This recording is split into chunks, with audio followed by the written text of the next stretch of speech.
Nothing so conclusively proves a man's ability to lead others as what he does from day to day to lead himself. Thomas J. Watson, former CEO of IBM.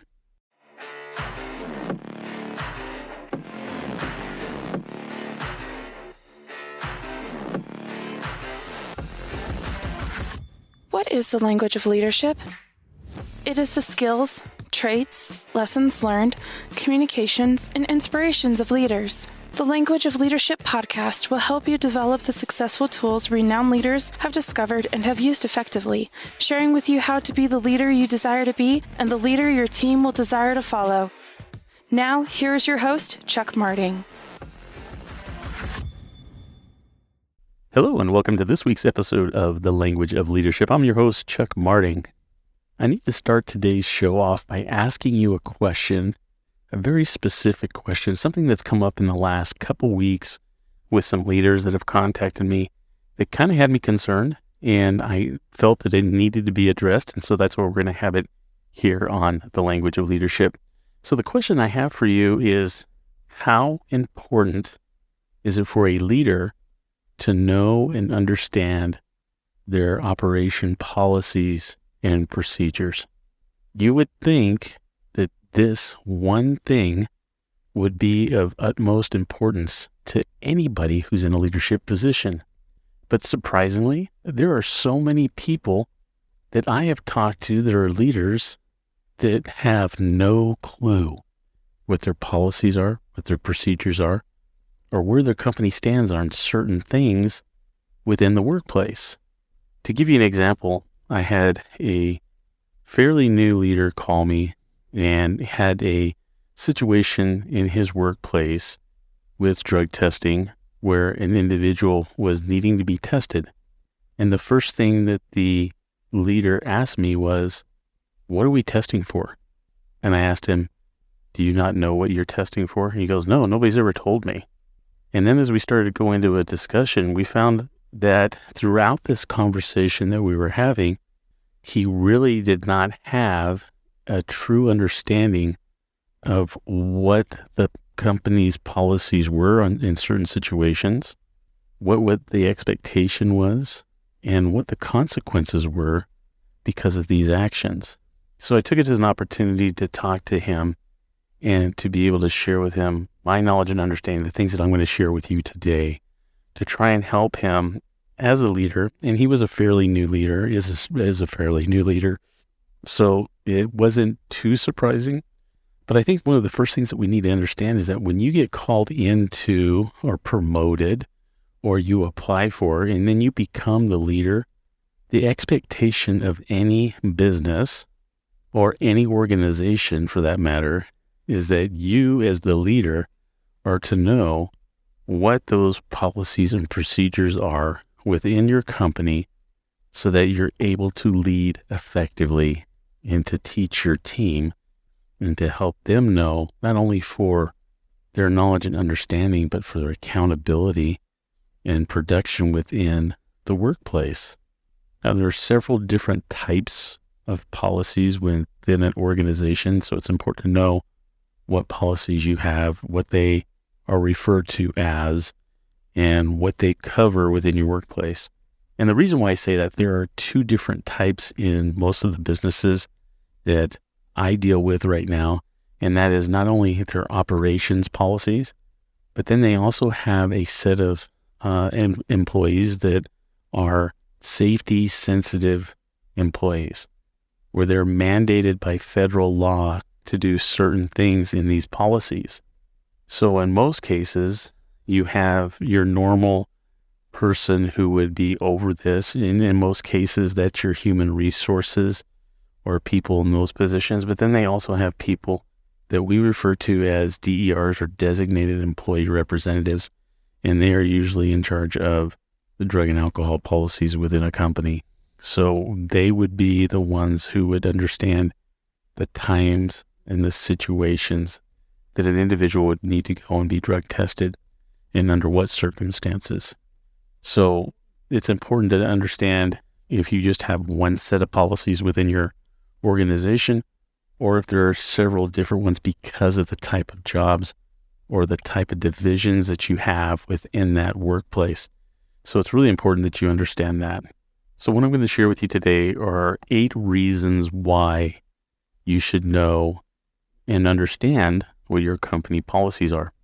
But first, before we jump into that, I want to preface it with what is the best way to go about learning, not only for yourself as a leader, what these policies and procedures are, but also your team as well.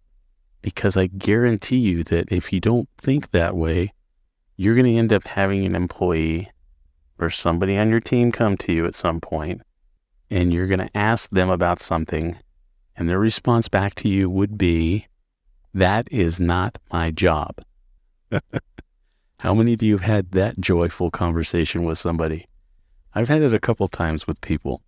Now, to be fair, is it totally their responsibility to be informed? In some cases, yes, they do need to know what their policies and what their procedures are and what their job is. But sometimes it falls right back on our shoulders in our lap because we didn't tell them or share with them what the expectations are, what their position is, and what it involves. Okay.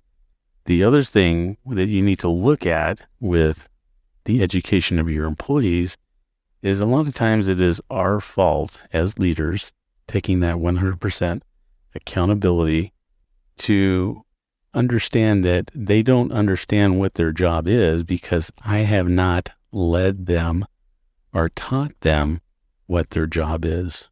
Okay? How do you get around that? How do you figure this out so there is no excuse? There's 100% accountability from everybody on your team. That is going to be in what we call a team meeting. You can call it whatever you'd like. When I was a police officer, we called it briefing. Okay, we had that every single day. But in most cases in a workplace, having at least one weekly meeting with your team is sufficient. And it can be a very valuable part of your day, your week, and the time that you spend with your team. What I have observed in workplaces is that in most cases, you can immediately tell the teams that have those team meetings, and you can tell immediately the ones that aren't. And the reason I say this is that your leaders are very frustrated. They don't feel they have any cohesion with their team. They feel that they have people that are doing their own thing, that they're not listening, they're not focused, they're not trying to do the things that they're required to do. And then you have the other end of the spectrum. You have the leader that doesn't have to say a word to his team. They just do it. They just get it done. And in some cases, most leaders would look at that and say, that is the dream, is to have people just do what they're supposed to do, not have me say anything to them. Well, you can have that, but in order to have that, you need to start somewhere with your team to get them to that point so that they not only know what their job is, but that they also act as a team and they support one another so that they can get to that point. So I'm telling you, the best way to do this is by starting with your team meetings. And so in these team meetings, things that you can cover are the things that we're going to go over right now, which are your 8 reasons why you need to know and understand your company policy. So with that being said, the first one is we're going to talk about expectations and guidelines in your workplace. Where do your employees find this? Where do you as a leader find this? This should be something that it's readily available, something that you have access to. Not only you, but every member of your team has access to this at any time. Easy access. So whether it's available to them in the break room, whether it's available to them on a file on a hard drive so that they can access it at any point, we need to make that availability known to our team members.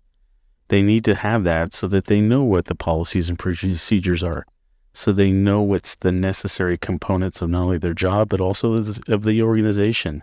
It's important so that they understand what behavior is acceptable by employees.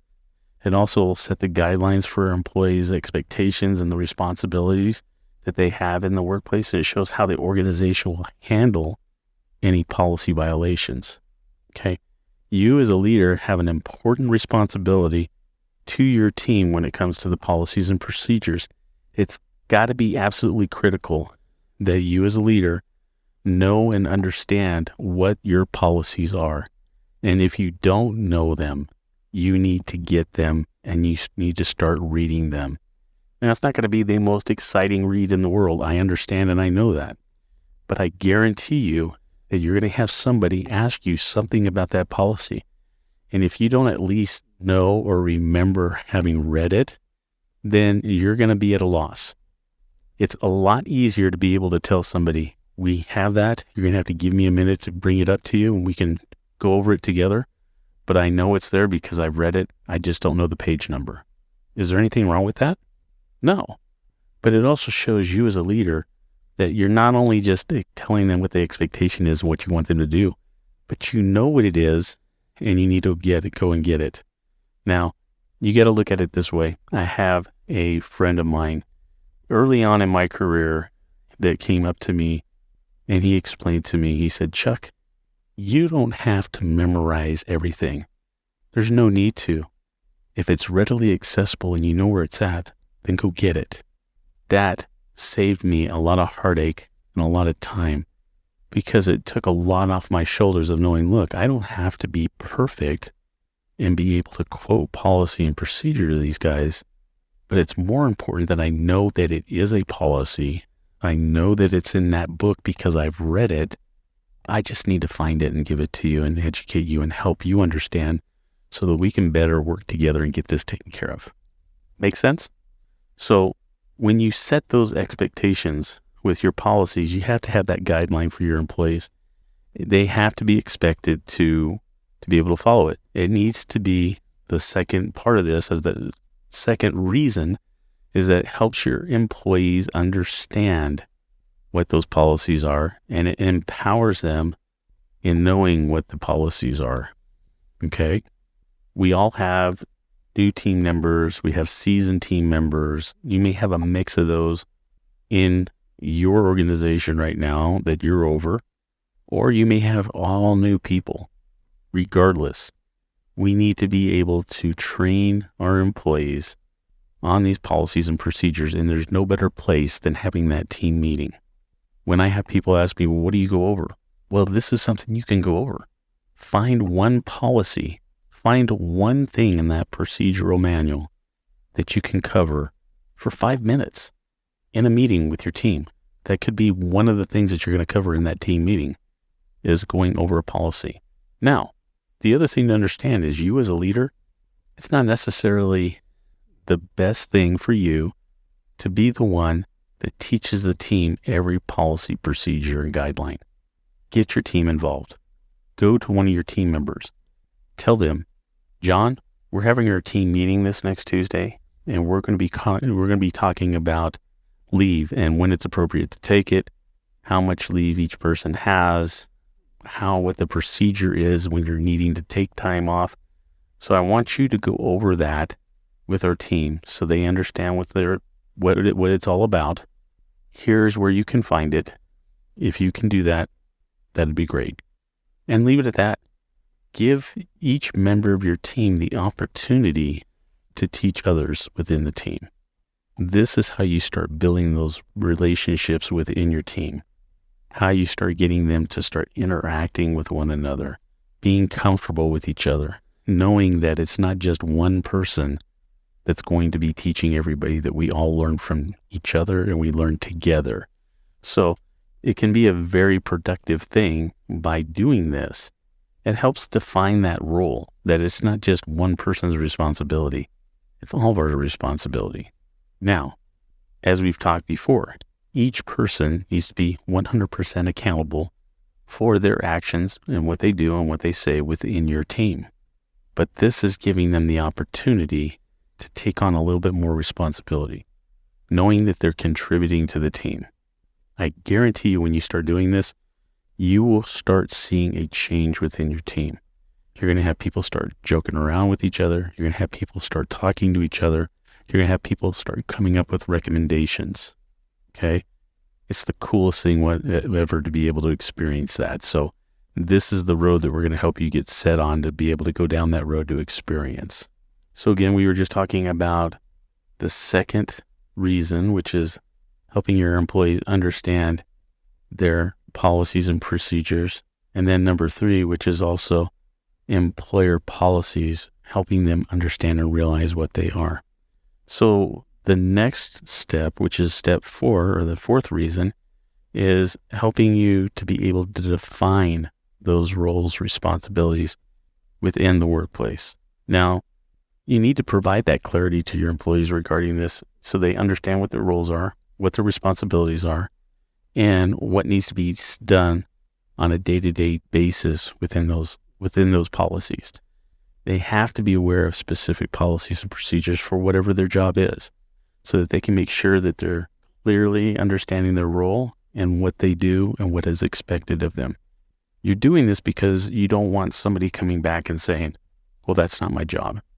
It's going to be so much easier for you as a leader if you have somebody come to you that way, that you're able to look at them and say, John, we just got done talking about this, the whole team.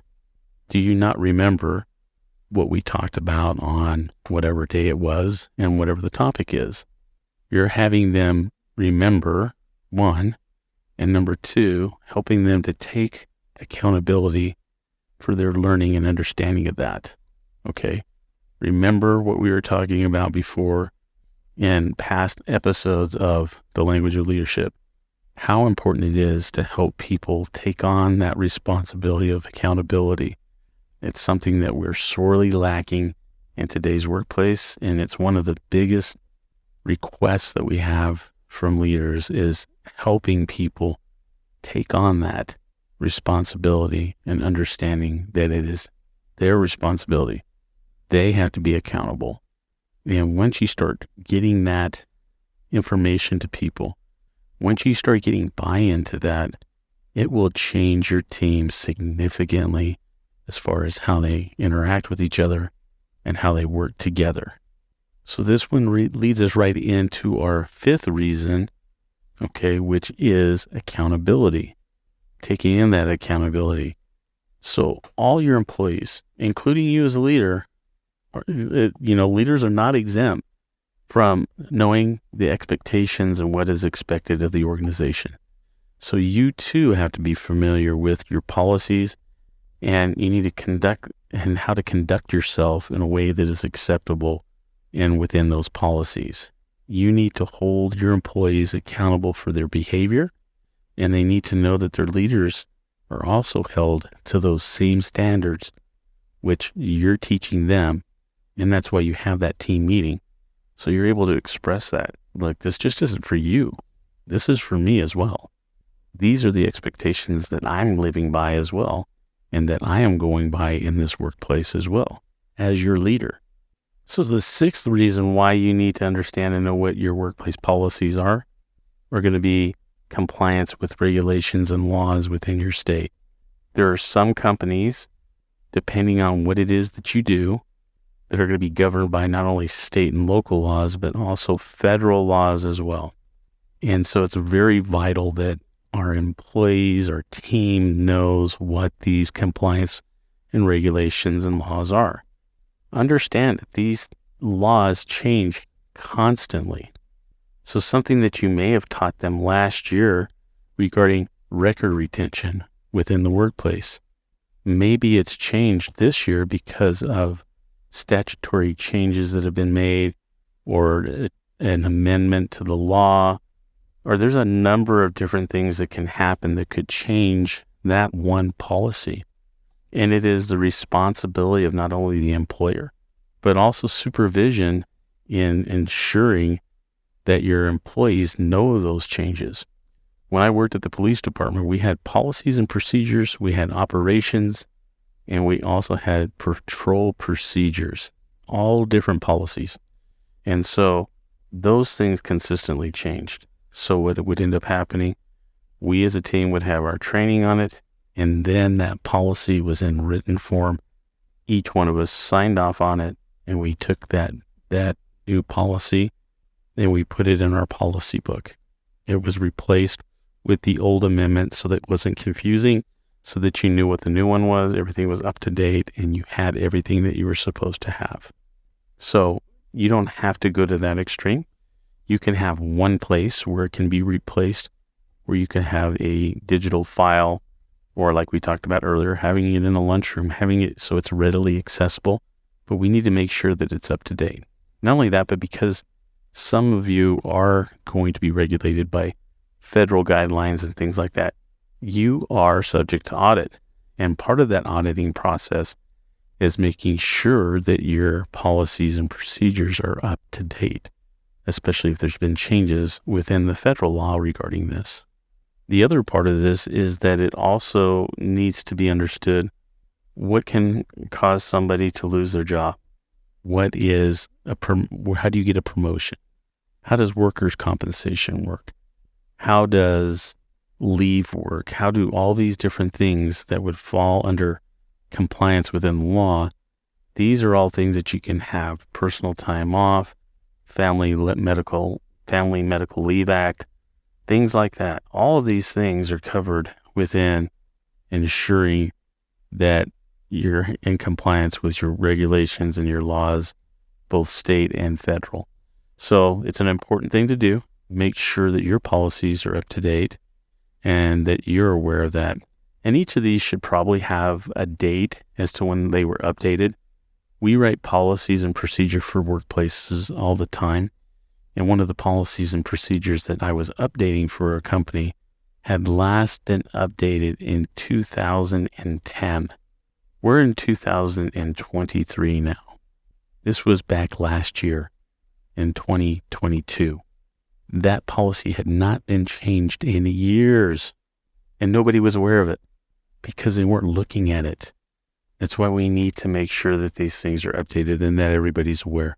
So we had to get them into compliance because they were being audited, and that was one of the problems, is they didn't know what had changed. They didn't stay up to date with it. So if you as a company or as a leader are not aware and you're not updated, how are your employees supposed to be? How are they supposed to know what the laws are and how it's supposed to affect them within your workplace? So now we're going into the 7th reason, which is job-specific roles and accountability. Each person within the workplace may have a different job title, and even within your team, you may have several different job titles. You may have everybody under one work title. It just depends on what your situation is. But you need to be able to understand what that job-specific role is and what they are accountable for. Again, this is a perfect opportunity to have somebody within your team covering one specific thing for that job title and going over it during your team meeting. Now, how long are your team meetings? Your team meetings can be a half hour. They can be 15 minutes. They can be however long you feel they need to be. We try to have our weekly team meeting on a Tuesday morning, and we usually start at 7:30 and we open at 8. So we have a 30-minute time frame. Now, there are some days that we don't get it right off the bat, starting right off where it's supposed to be. There are things that are going to come up, but the point is that we all know that that's when our team meeting is supposed to be. Now, to be perfectly honest and open about this, for the last 3 weeks, we have not had our team meeting. It was the end of the quarter, and we allowed other people's emergencies dictate our emergencies, and we were not able to have our team meeting. I can tell you as a leader, I can tell a difference. I can tell a difference in our enthusiasm, our energy, our morale. Now, I'm not saying that the whole team went to hell in a handbasket, okay? But when you start having weekly meetings, it gives you that energy. It keeps everybody on the same page, and it helps them stay focused on the tasks that we're trying to accomplish. Look, you can go over your goals, you can go over your objectives, the things that you're trying to accomplish. This is an opportunity for you as a team to grow and build those relationships, and you will see a definite difference. Now, you need to be able to have these meetings to continue to help them in their oversight and to provide that insight to them as to what needs to be accomplished and what isn't being accomplished. You're able to address these things before they become an issue so that you can start getting some feedback from people within the team as to what needs to happen to correct this. Maybe we can change this before it becomes a real big issue. So take time to be able to have that moment with your team. Do whatever you can. So set the date, time as to when you're going to have these meetings and make sure that nothing is scheduled during that time. Now, like I just said, we had emergencies that came up. There are going to be things that come up. Try and adjust and get right back on track as soon as possible. I guarantee you, if you haven't done this, you're going to want to get back on track. You're going to see the difference. So do everything that you can to make sure that your team meetings are your priority. So now we come to the last or the 8th reason why you and your team need to understand your company policies. And that last reason is it helps establishing company consistency. Having that consistency, having everybody on the same page is so very vital. You know, these company policies are designed to keep daily operations moving smoothly and also to help ensure consistency across the board. When everyone is following policies and procedures, the company will operate or your team will operate as it was meant to be. And you as a leader, you'll be using your time and resources more efficiently. The leader's job is to help their team grow and to achieve their goals, and consistency is a very necessary component in that. It's your compass. It's going to help keep you directed in the direction that you need to be in. And when you get off track, you're going to immediately feel it and know it. So being able to develop that consistency is not only the best thing in the world for you as a leader, but the best thing for you as a team. I hope the 8 reasons why your team needs to understand your company policies was useful. That this is something that you'll be able to put in place and something that you'll be able to experience with your team. Please do us a favor and share the show with those leaders that you feel that would benefit from the information here and that they'll be able to use to be able to continue to grow in their learning process of becoming a leader that others will want to follow. So until next week, when we bring you another episode of The Language of Leadership, have a great week and take care. Thanks for listening to this week's episode of The Language of Leadership. This podcast is dedicated to help you navigate your leadership journey. You will learn the language and skills you need to be the leader you want to be. Remember, the language of leadership is an art. It is why your team wants to follow you. Take care.